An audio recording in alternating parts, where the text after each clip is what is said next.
The clock on the kitchen wall was one of those cheap, plastic imitations of a French farmhouse design.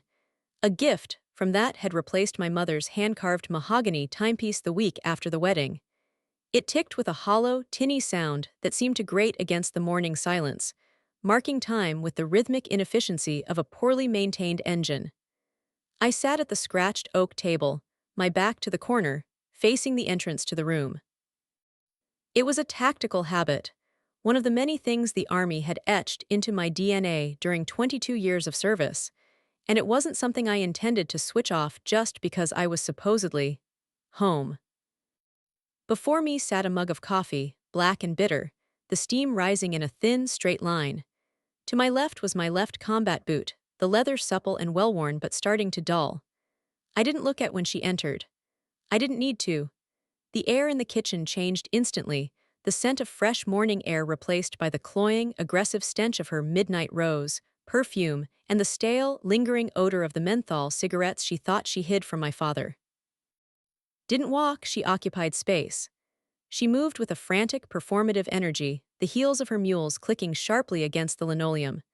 She crossed to the counter, her movements jerky and uncoordinated, and I could hear the sharp clack-clack-clack of her long, acrylic nails, painted a garish shade of coral as she tapped them against the granite. It was a nervous tick, a tell. In a debriefing room, I would have flagged it as a sign of impending deception. "We need to talk, Mark," she said. Her voice was thin, pitched high with a forced authority that reminded me of a cadet trying to bark orders at a seasoned NCO. I didn't answer immediately. I dipped a soft cloth into the tin of kiwi polish, the smell of naphtha and wax grounding me. I applied the polish to the toe of my boot in slow, circular motions. My silence was a tool, one I had used in interrogation rooms from Kandahar to Djibouti. Most people are terrified of silence. They feel an evolutionary need to fill it, and in their rush to do so, they usually say more than they intended. Exception. She bristled, her breath hitching. I could hear the jangle of her cheap gold bangles as she crossed her arms. Across from me my father sat. He had been there the whole time, staring into a bowl of lukewarm oatmeal. He was a man who had once been a master sergeant in the engineers, a man who could bridge a river under mortar fire. Now he wouldn't even lift his eyes to meet mine. He looked diminished, his shoulders slumped as if the very air in the room was too heavy for him to displace. He was staring at a small brown spot on the table, his hands trembling slightly as they gripped his spoon. "Did you hear me?" snapped, her voice cracking. "I said we need to talk." I stopped the circular motion of my hand. I looked up, not at her face but at her throat. I watched the rapid pulse there. Then I shifted my gaze to her eyes. They were watery, framed by lashes clumped with too much mascara. She was vibrating with a mixture of greed and fear. "I'm listening," I said. My voice was level, a low-frequency hum that didn't rise or fall. It was the voice of a man reporting a casualty count. She didn't like that. She wanted a reaction. She wanted me to be as chaotic as she was. Instead of speaking, she reached into the pocket of her silk robe and pulled out a piece of paper. It had been folded and refolded so many times the edges were frayed. She slid it across the table. It didn't glide. It stuttered across the wood, stopping just short of my coffee mug. I didn't pick it up. I looked down at it. It was a printout from a basic word processing program. At the top, in a bold, clunky font, were the words, "Notice to vacate." Below it, her jagged, uneven handwriting had filled in the blanks. 3 days. "You've been back for 6 months, Mark," she said, her voice gaining a frantic momentum. "And it's not working.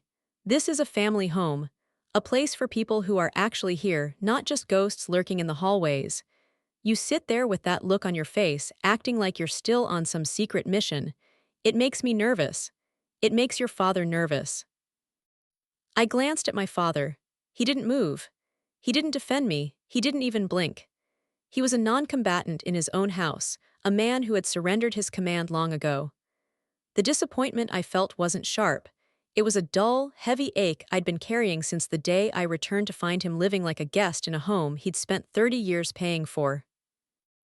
3 days, I said, the words tasting like copper. "Is coming back," said, her chin jutting out. was her 30-year-old son, a man whose only notable achievement was a series of failed MLM schemes and a DUI that my father had paid the legal fees for. He's had a hard time, Mark. He's finding himself. He needs his old room back. He needs a supportive environment, not. Whatever this is, you have your military pension, you have your savings, you're a big, tough soldier, you'll find a place.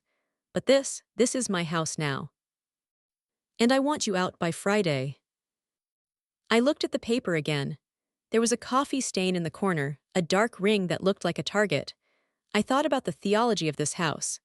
2. This was a prize, a trophy she had won by outlasting my mother and maneuvering a lonely, aging man into a corner.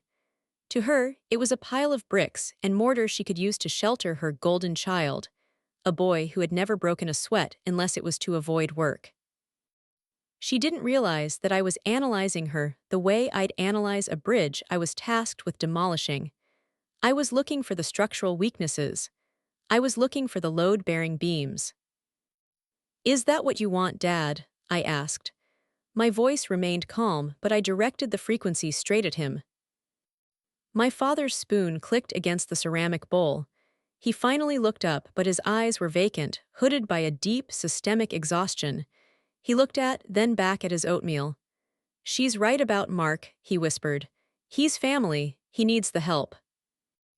"And I don't," I asked. It wasn't an emotional plea, it was a data point. "You're strong," my father muttered. "You always were, you don't need anyone." It was the ultimate betrayal, delivered in the tone of a man who had forgotten the meaning of the word loyalty. Smirked. It was a small, ugly expression of triumph. She thought she had won the engagement. She thought the notice to vacate was the final word. She saw my silence as the white flag of a defeated enemy.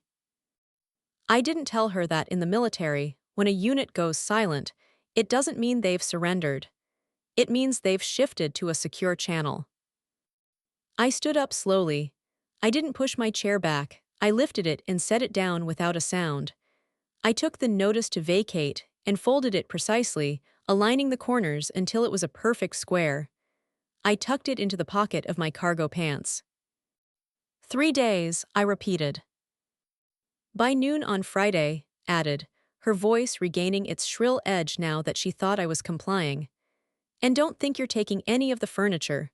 Most of it was bought with the money your father got from his injury settlement. It stays." I didn't respond. I picked up my boot and my cloth. I walked out of the kitchen, my footsteps heavy and deliberate on the stairs. I could hear her start to chatter the moment I was out of sight, a rapid-fire burst of celebratory noise, telling my father how much better things would be when the gloom was gone. I reached my room, the small, Spartan space at the end of the hall. I closed the door and turned the lock. The room was clean, organized with a pathological attention to detail. My gear was stowed in olive-drab duffels. My medals were in a felt-lined box, out of sight. I didn't need them for display. I knelt beside my bed and reached underneath, pulling out a heavy, fireproof Pelican case. I punched in the combination. The locks disengaged with a solid mechanical thump. Inside were my life essentials, my DD-214, my passport, my medical records, and a thick, manila envelope I had received from a title company 2 years ago. I pulled out the document. It was a deed of trust. I traced my finger over the signature at the bottom. 2 years ago, when I was stationed at Fort and heard rumors of my father's new wife trying to pressure him into a reverse mortgage to pay off debts, I had taken a leave of absence. I hadn't come home to argue. I had come home to the bank. I had used my entire reenlistment bonus, my combat pay from 3 tour, and a private loan to buy the mortgage outright from the local credit union when they were about to foreclose due to missed payments, had hidden from my father. Legally, my father had a life estate, but the owner of the debt, the person who actually held the keys to the kingdom, wasn't, and it wasn't the bank.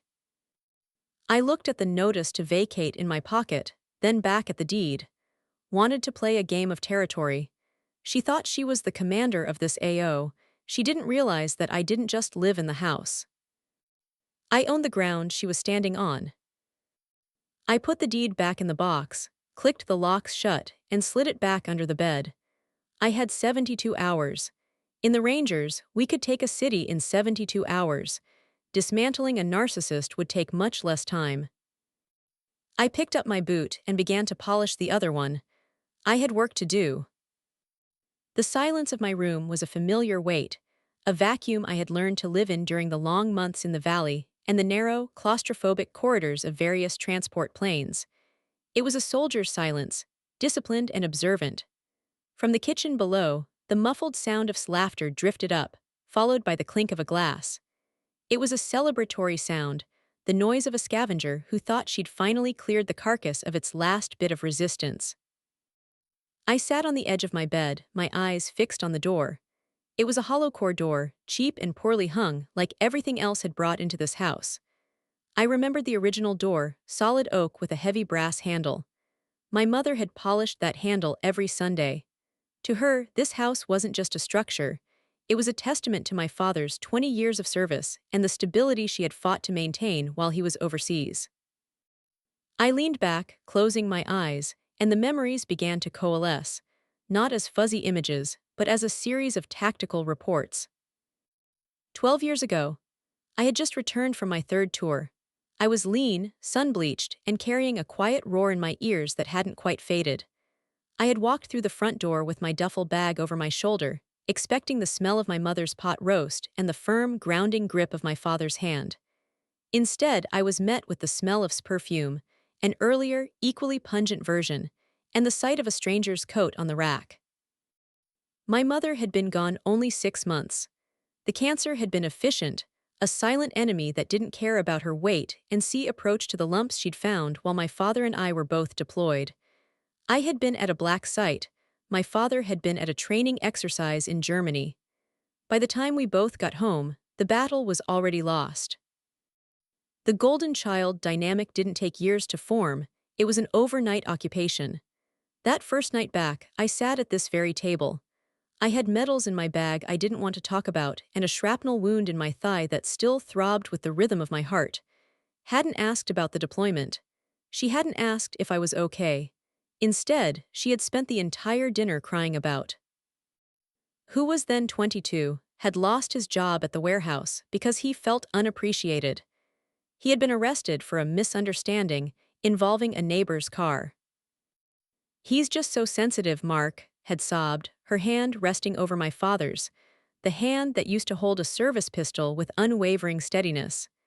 "He's not like you. He wasn't built for the harshness of the world. He needs a soft place to land. He needs our support." My father had looked at me then. It was the first time I saw the light go out in his eyes. He didn't see a son who had just survived a year of hell. He saw a resource. A strong, self-sufficient pillar he could lean on so he could focus his dwindling energy on bottomless needs. "Your brother needs the guest room, Mark," my father had said. His voice was already losing its gravel, turning into something thin and papery. "I know you were planning on staying for your leave, but he's in a dark place. He needs the space to heal." I had spent my entire leave in a cheap motel by the interstate, watching the neon sign flicker while I cleaned my gear. I didn't complain. I didn't yell. I was a sergeant. I understood the chain of command, and at that moment, the chain had been subverted by an emotional insurgent. But the reason I stayed, the reason I didn't just walk away and let the house burn down in their incompetence, was a promise. I can still smell the antiseptic and the dying lilies in my mother's hospice room. Her hand had been cold, the skin like parchment. She knew my father. She knew his strength was a facade that relied entirely on her presence. "Don't let him drift, Mark," she had whispered, her voice a dry rasp. "He's a good man, but he's a follower. He needs a North Star. When I'm gone, he's going to get lost. Promise me you'll hold the line. Don't let him lose everything we built." I had given my word. To a soldier, a word isn't just a vibration in the air, it's a binding contract. I had spent the next decade fulfilling it from a distance. I saw the signs of the slow bleed through the letters and the occasional, strained phone calls.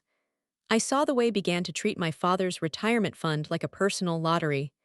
I saw the way became a permanent fixture on the sofa, a parasite with a smartphone and a list of excuses. When my father called me 2 years ago, sounding confused about a notice of default from the bank, I didn't call a lawyer first. I called my old commander, a man who knew a thing or two about logistics and off-the-books maneuvers. Mark, he had told me, if you just pay the arrears, she'll just rack them up again. She's a bottomless pit. You want to save the house. You have to own the house, not the title, the debt. I had spent 3 months navigating the labyrinth of the secondary mortgage market. It was a surgical operation. I used every cent of my SGLI payout from a presumed dead incident that was later corrected, my accumulated combat pay, and a significant portion of my savings. I didn't want my name on the deed yet, that would have alerted. I wanted to be the investor. I wanted to be the shadowy entity that held the power of foreclosure. I became the ghost in their financial machinery. Now, sitting in the room she told me to vacate, I felt a cold sense of clarity. Thought she was playing a game of checkers, moving pieces around a board to get what she wanted in the moment. She didn't realize I had been playing a game of long-range reconnaissance. The sound of the front door slamming interrupted my thoughts. "Mom, is he gone yet?" His voice was nasal, loud, and carried that particular tone of unearned confidence that always made my hand itch for a physical correction. I heard his heavy, uncoordinated footsteps in the hallway. He didn't walk like a man who respected the ground he stood on. He stomped like a child who thought the world owed him a prize for waking up. "He's got 3 days, honey," I heard coo. "Don't worry, your room will be ready. I'm going to get the carpet steamed. Get that soldier smell out of it." "He better not have touched my," grumbled. "And tell Dad he needs to give me the keys to the truck. Mine's making a weird clicking sound." "I'll handle your father, you just focus on your vision board. Everything is going to be perfect now." I stood up and moved to the window. Down in the driveway, a rusted-out sedan sat crookedly, leaking oil onto the pristine concrete my father used to scrub once a week. Himself was leaning against my father's pristine F-150, the truck my father hadn't driven in 6 months because told him the insurance was too expensive, even as she bought herself a new wardrobe every month. Was lighting a cigarette, flicking the match onto the grass. He looked up at my window and, seeing me, offered a smug, jagged grin.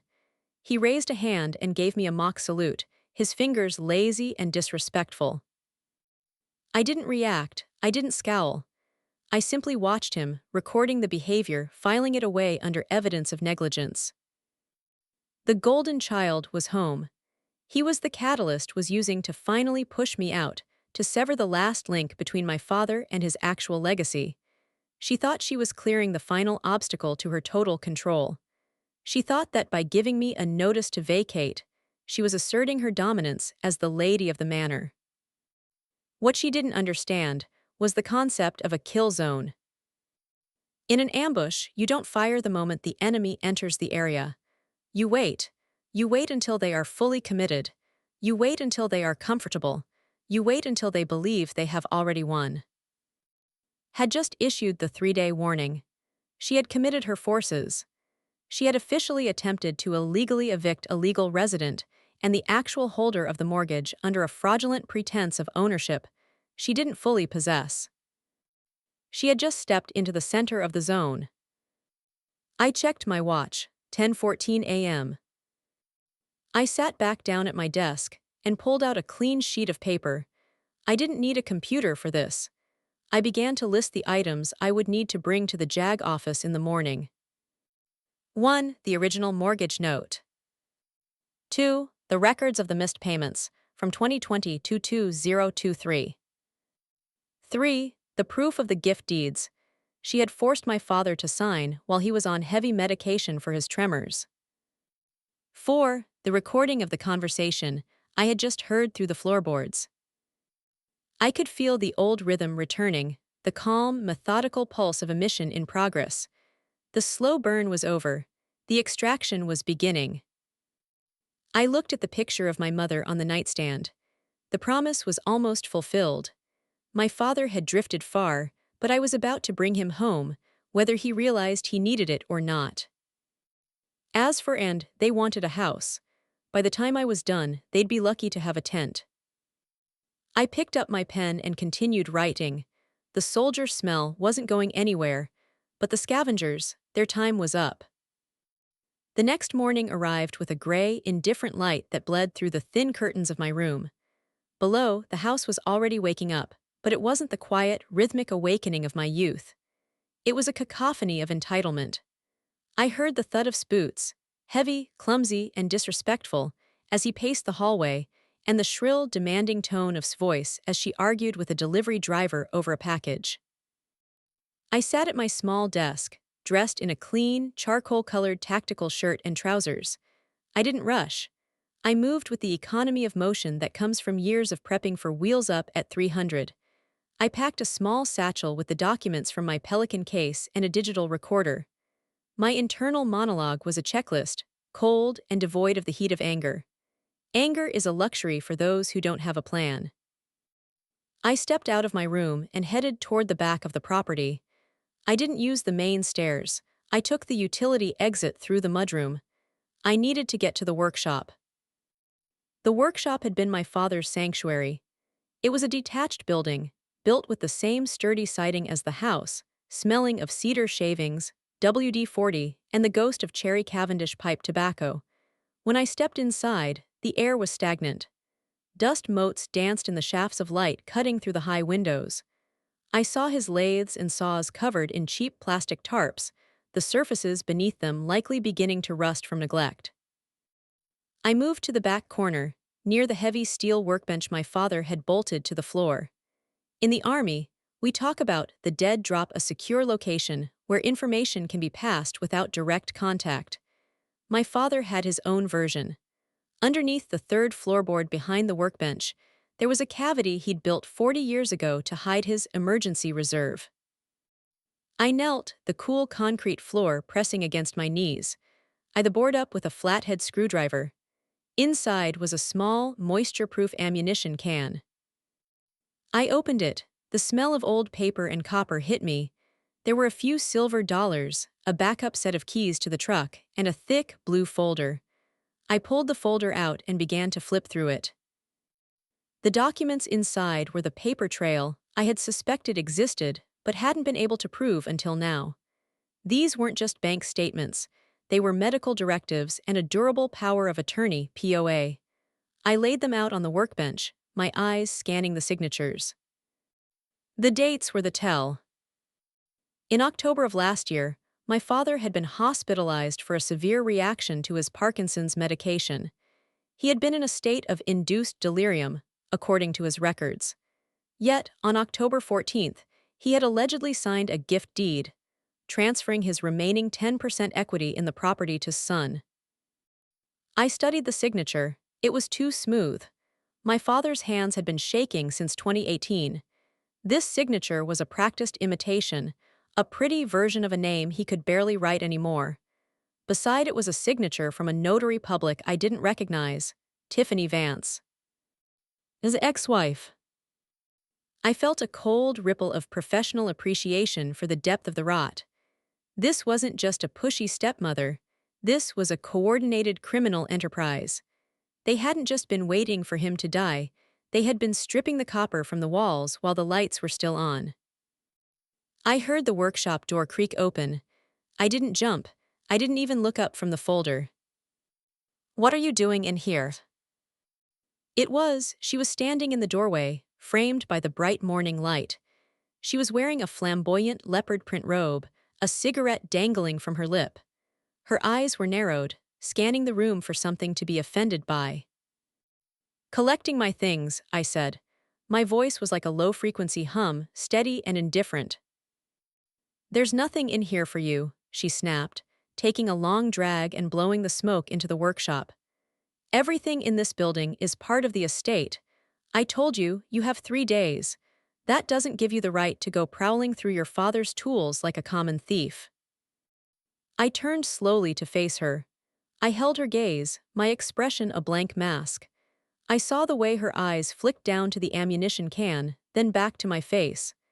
A flash of genuine panic crossed her features, replaced instantly by a mask of indignant rage.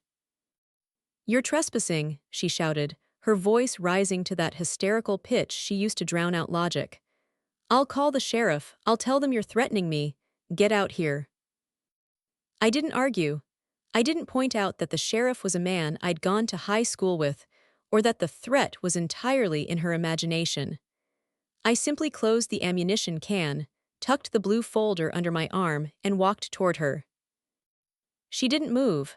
She stood her ground, her chest heaving, trying to use her physical presence as a barrier.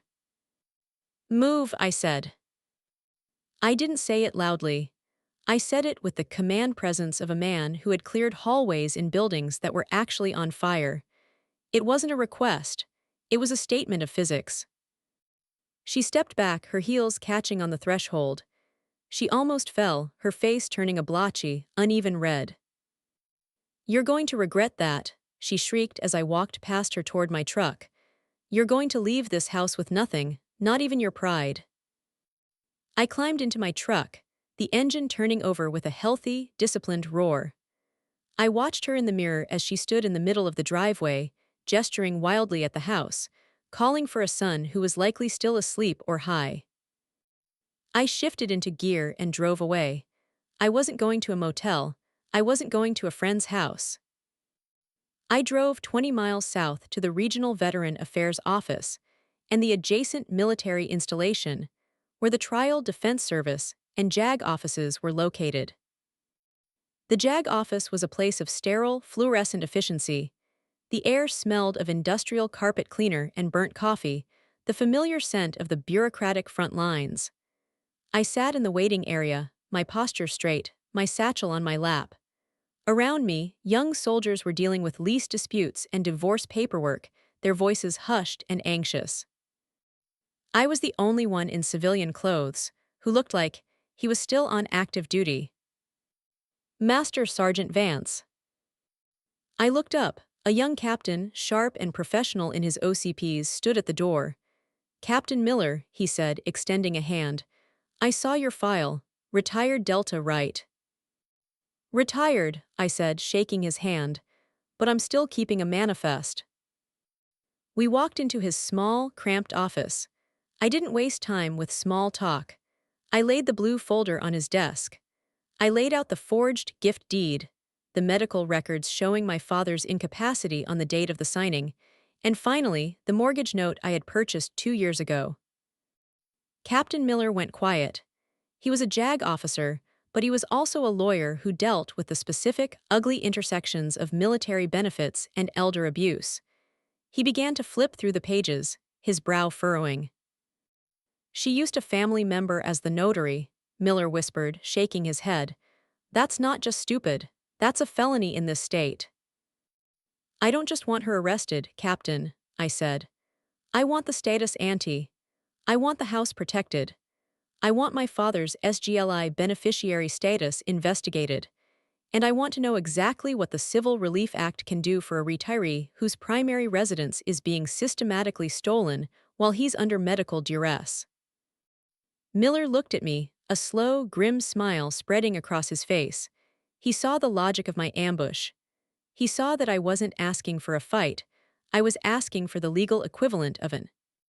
Technically, Miller said, leaning back and tapping a pen against the desk, since you own the mortgage through your LLC, and she's attempting to evict you without a legal court order, and doing so based on fraudulent title documents, you're not just a tenant. You're the primary creditor.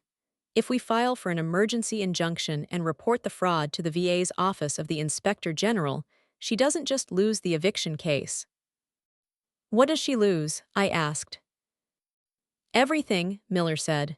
She loses the house. She loses her standing as his POA. She likely loses her freedom if the district attorney picks up the forgery charge. But Mark, this takes time to process through the courts. I have 72 hours, I said. I can get the preliminary injunction signed by a judge by tomorrow afternoon, Miller replied, his fingers already flying across his keyboard. It'll freeze the title. It'll stop any eviction. But it won't kick her out. Not yet. I don't need her out yet, I said. I need her to think she's winning. I need her to feel so confident that she brings her golden child and all their assets into the kill zone. I stood up. The process had begun. The paper trail was no longer a secret, it was a weapons system, and I had just handed the firing codes to a professional. "One more thing, Captain," I said, pausing at the door. "Can you verify the status of my father's SGLI? I have a feeling the beneficiary was changed around the same time as that deed." Miller nodded. "I'll pull the DEERS and SGLI records. If there's a discrepancy, I'll flag it for federal insurance fraud." I walked out of the JAG office and back to my truck. I felt a strange, cold peace. I was going back to the house.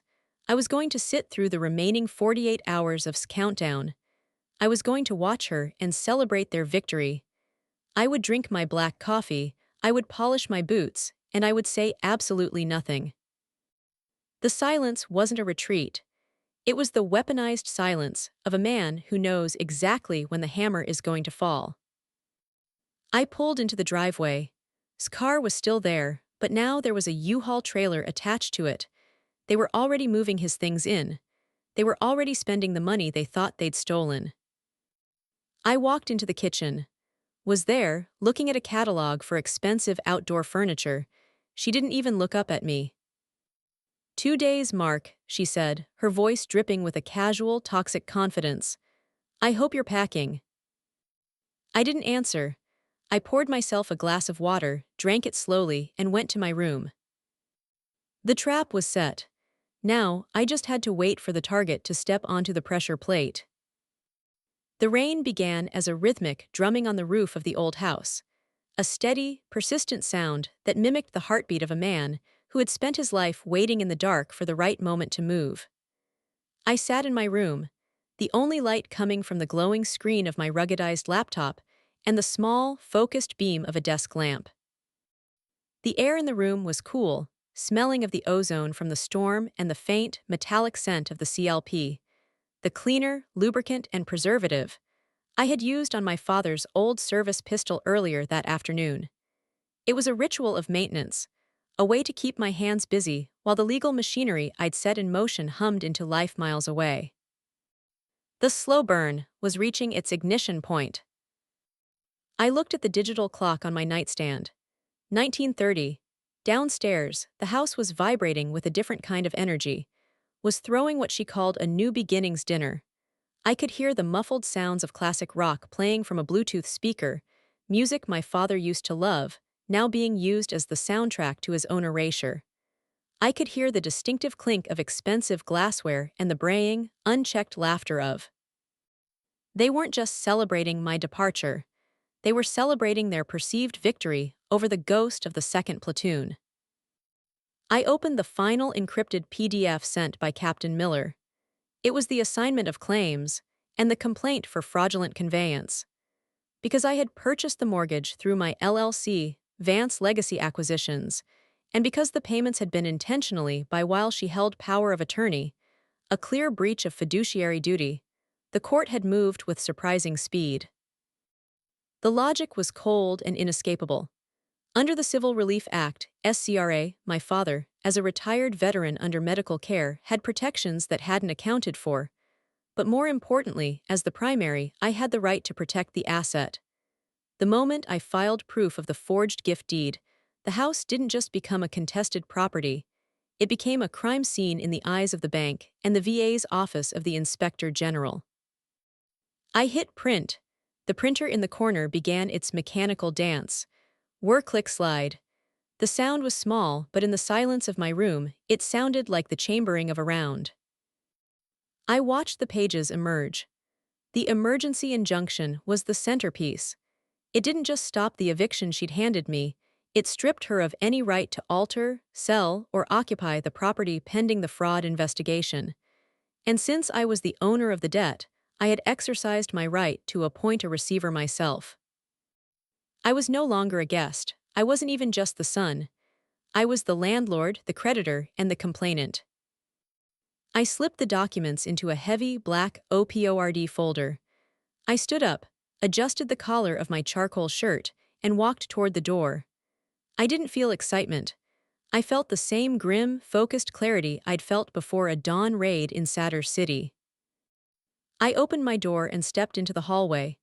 The smell hit me immediately, the rich, fatty scent of steaks and the sweet, cloying aroma of an expensive Cabernet. They were raiding my father's special occasion wine cellar. I descended the stairs slowly, my boots making no sound on the carpeted runners. I stopped at the entrance to the dining room. The scene was a study in grotesque entitlement. Was at the head of the table, wearing a new silk dress that probably cost more than my father's monthly allotment. She was holding a wine glass, her face flushed with drink and triumph. Was to her right, his chair tilted back, his feet shod in dirty sneakers, resting on a corner of the antique mahogany table. Two of their friends, a couple of local enablers who smelled of desperation and cheap cigars, were nodding along as spoke. And then was saying, her voice thick with a jagged, hysterical edge of joy, "I told him, Mark, you have 3 days. You should have seen his face. Nothing, just that blank, stupid soldier stare. He's got nowhere to go. He'll probably end up in some VA shelter telling war stories to the walls." Laughed, a wet, unpleasant sound. "I'm moving my gaming rig into his room on Saturday morning. I already told the guys online I'm getting a major upgrade in living space. About time, the old man's pension did something useful for someone who's actually going somewhere." I stepped into the light of the chandelier. The laughter didn't stop immediately, it died in stages like a failing engine. Was the first to see me. She froze, her wine glass halfway to her lips. Then her eyes narrowed, her face contorting into a mask of practiced outrage. "I thought I told you to stay upstairs, Mark," she snapped. "We're having a private celebration. You weren't invited to the table." I didn't answer. I walked to the sideboard where a decanter of water sat. I poured myself a glass, the sound of the water hitting the crystal the only noise in the room. I took a slow, deliberate sip. I could feel all of them watching me, the scavengers and the queen. "I'm just checking the structural integrity of the house," I said quietly. My voice was a low, steady anchor in the room's chaotic energy. "It's important to know what's built on a solid foundation and what's built on sand." Sneered, dropping his front chair legs onto the floor with a heavy thud. "You're talking gibberish again, Sarge. You got 48 hours left. Why don't you go spend them packing your rucksack and leave the adults to dinner?" I turned to look at. I didn't look at him with anger. I looked at him with the clinical detachment of a man observing a specimen. "You've never been an adult. You're a biological event that happened to my father. Nothing more." His face turned a deep, bruised purple. He started to stand up, his hands balled into fists. "You think you're so tough." "Sit down," barked, though her eyes never left mine. She sensed something. The weaponized silence was starting to get to her. She looked at the black folder in my hand. "What is that? More of your little reports?" "This," I held up the folder. "This is the audit. You see, when you're in the military, you learn that every resource has to be accounted for.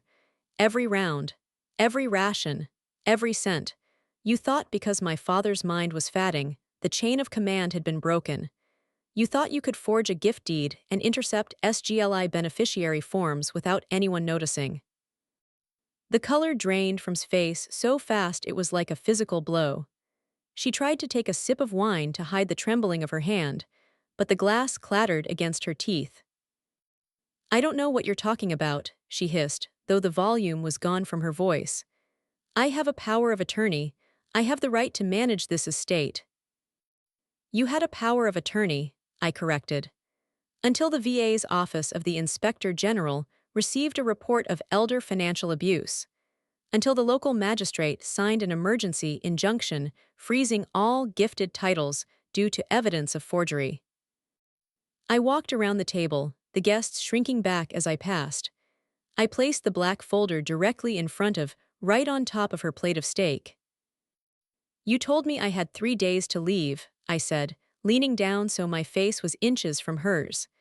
The smell of the wine on her breath was sharp, but my own breath was cool and steady. "I'm a soldier, I like to be ahead of schedule, so I'm giving you a counteroffer." I opened the folder, revealing the notice of assignment, with the Vance Legacy Acquisitions seal at the top. I bought the mortgage 2 years ago. I am the creditor. You are currently occupying a property that is under federal investigation for title fraud. As of 900 tomorrow, this house is being placed into receivership. I am the receiver. Looked down at the documents, her eyes darting across the legal jargon. She didn't understand all of it, but she understood the names. She understood the word fraud. She understood the word foreclosure. You can't do this, she whispered. Your father, he'll hate you for this. My father is currently being moved to a private suite at the Veterans Liberty Care Center, I said. A move paid for by the funds I recovered from the miscellaneous accounts you thought you'd hidden. He'll have a view of the mountains. He'll have peace. And most importantly, he won't have you. Let out a shaky, desperate laugh. This is a bluff. Mom, tell him he's bluffing. He's just a grunt. He doesn't have this kind of money. I don't have money, I said, turning to him.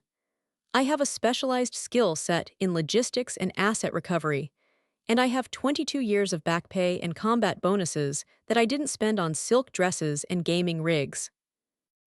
I looked back at her hysterical confidence had completely shattered. She looked small, her expensive dress suddenly looking like a costume that didn't fit. The party is over, I said. Enjoy the steak. It's the last thing in this house that doesn't belong to me. I turned and walked out of the room. I didn't wait for her to scream. I didn't wait for her to throw a chair. I walked back up the stairs, the sound of the rain outside now sounding like a cleansing wash. Behind me, the silence in the dining room lasted for 3 seconds. Then, the explosion of noise began, shrieking at, the sound of a chair flipping over, the frantic murmurs of their guests as they realized they were dining in a sinking ship. I went into my room and closed the door. I sat down at my desk and opened my father's old tobacco tin. I didn't smoke it, but I let the scent of the cherry Cavendish fill the air. Tomorrow was the execution. Tomorrow, the quiet life would begin. But tonight, I would just listen to the rain and the sound of my enemies realizing that the ghost they'd been mocking had finally come home to collect the debt. I checked my watch, 21:00. 15 hours until the final engagement. I closed my eyes, and for the first time in 6 months, I slept deeply. I knew the perimeter was secure. I knew the targets were locked in. And I knew that when the sun rose, there would be nowhere left for them to hide. The morning of the third day arrived with a clarity that felt surgical. The storm had passed, leaving the world outside dripping and silvered by a cold, rising sun. I stood in the kitchen, the same place where this engagement had begun 72 hours earlier. The plastic clock on the wall continued its hollow ticking, but the sound no longer felt like a countdown.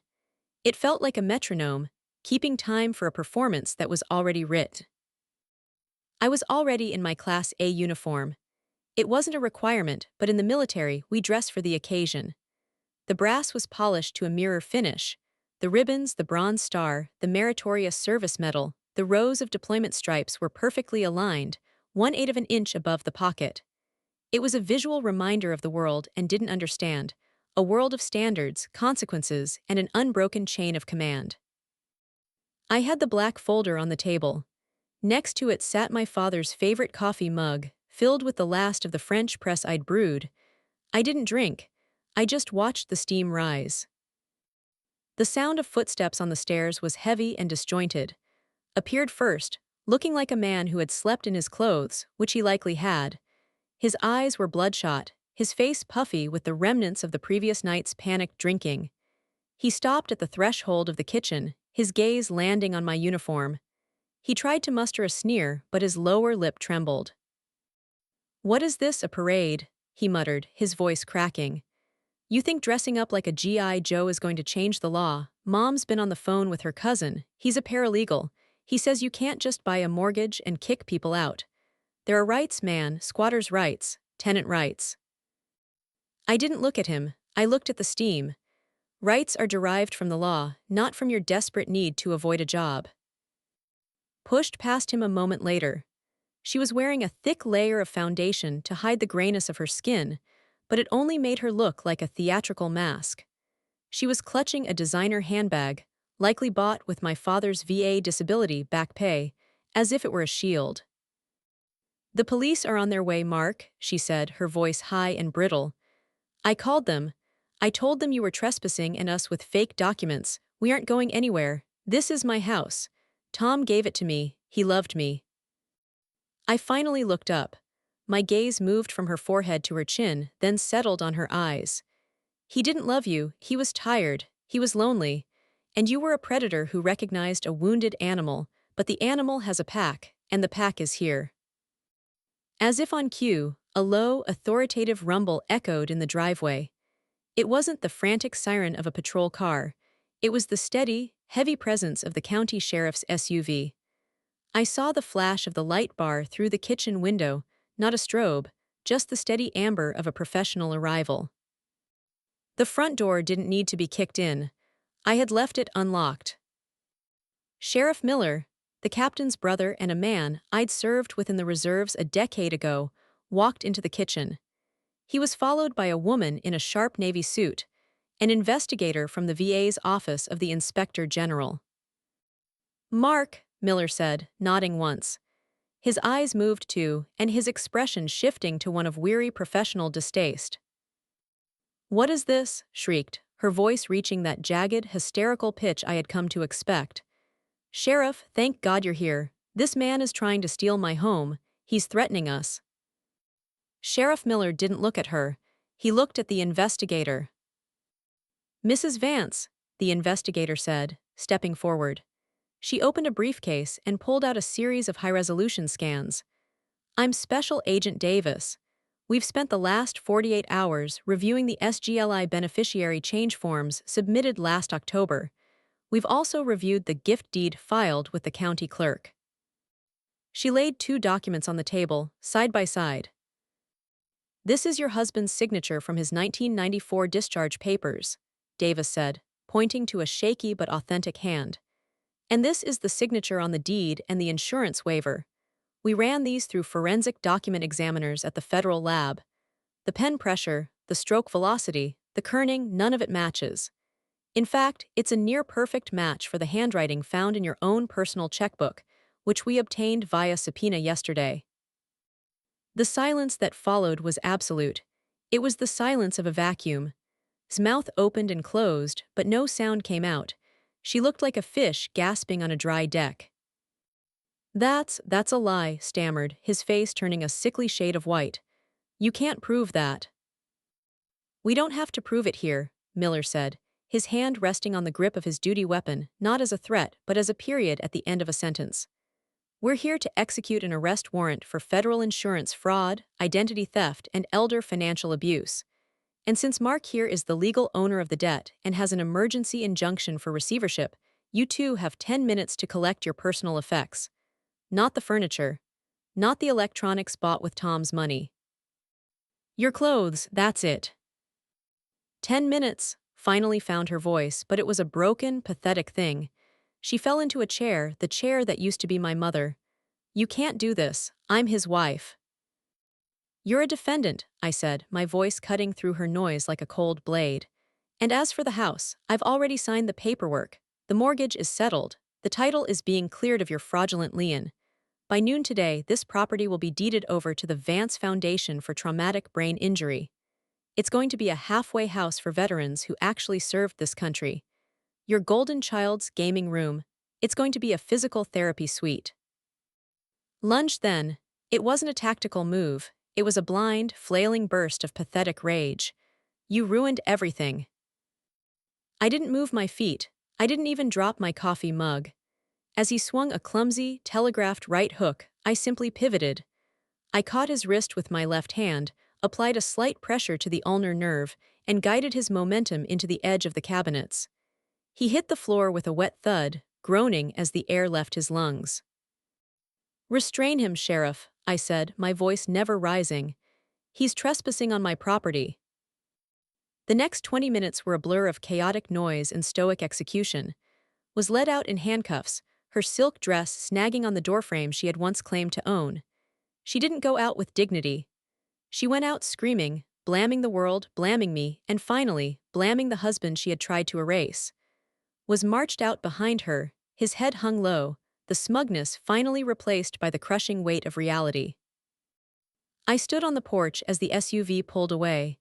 The neighborhood was quiet. The neighbors, the ones who had watched loud parties and reckless driving with silent judgment, were standing in their yards. They didn't cheer, they just watched. I turned back into the house. The smell of perfume still lingered, but it was fading. I walked through the rooms, looking at the rot they had left behind. In the living room, I saw the empty space where my mother's clock had been. I saw the scratches on the floor from boots. I went to the master bedroom. I pulled the sheets. Expensive, high thread count silk had bought off the bed and threw them into a trash bag. I opened every window in the house. I wanted the cold, clean air of the mountains to scour the place. I sat down in my father's old recliner in the den. It was the only piece of furniture they hadn't replaced, likely because it was too old and ugly for taste. I put my hand on the worn leather of the armrest. I pulled out my phone and made a call. "Hey, Dad," I said when the nurse at the Liberty Care Center picked up. "The room is ready. I'll be there at 1400 to pick you up. We're going for a drive." I hung up and looked at the wall. People often ask why soldiers stay quiet, why we don't argue with the loud, the greedy, or the entitled. The answer is simple. When you've seen the way the world actually works, when you've stood on the edge of the map and seen the thin line between order and chaos, you realize that noise is a weakness. And thought they were the masters of this world because they were the loudest people in it. They thought that because I didn't fight them on their level, I wasn't fighting at all. They forgot that the most dangerous thing in the woods isn't the one that growls. It's the one that waits. I stood up, smoothed the front of my uniform, and picked up the trash bag. I walked out the front door and locked it. The key felt heavy in my hand, a solid, physical weight. I wasn't just holding a piece of metal. I was holding a legacy. I walked to my truck, the sun now high and bright. The quiet life was starting. It wasn't a life of leisure, it was a life of purpose. I had a foundation to build. I had a father to care for. And I had the absolute, unwavering peace of a man who had done his duty. Family isn't a matter of blood or a signature on a marriage license. Family is a chain of command. It's built on loyalty, sacrifice, and the quiet understanding that you never, ever leave a man behind. I shifted the truck into gear and drove away. In the mirror, the house looked smaller but more solid than it had in years. The ghosts were gone. The scavengers were in cells. And for the first time in 22 years, I was finally home.